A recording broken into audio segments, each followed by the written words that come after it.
to Foodie Friday, and if you're like my family, we were trying to figure out what to do with our leftovers. Wow, we had so many turkey pieces, all kinds of cranberry sauce. Well, we're a little tired of that. How about some French toast? So in honor of National French Toast Day, which technically is tomorrow on November 28th, but French toast for breakfast, lunch, or dinner. You make it yours. Why French toast? Where did that get started from anyways? Well, actually, the French don't even call it French toast.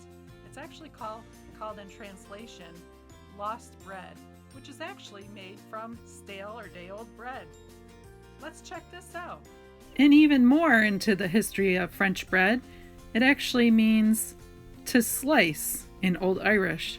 So we're thinking that the Irish settlers actually crossed the United States and into Canada and may have brought the term French toast. No matter what you call it, it's a pretty simple recipe.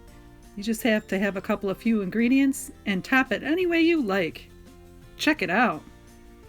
To begin your French toast recipe, you need to gather your ingredients. I started with an egg,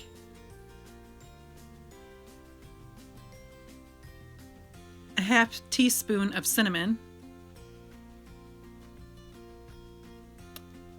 a teaspoon of almond extract, but actually you can use vanilla. I just prefer almonds. A quarter cup of milk, and then you whisk it together. Next, in a shallow pan, I just use this pie pan, I dumped that mixture. I then dunked a piece of bread into the egg mixture and then carefully flip it over to the other side. In a hot pan, with an adult's help, you can place your drenched bread into the pan. I just go ahead and add a little cinnamon on top as well. It gives it good flavor. Watch carefully as they cook on medium heat and flip until it's golden brown on one side. And then once it's ready on the other side, transfer it to a plate.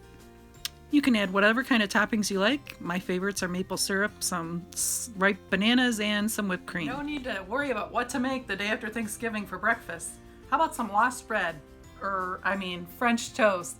However you have it, enjoy it. Top it with what you like. I do bananas and maple syrup and whipped cream. It's good.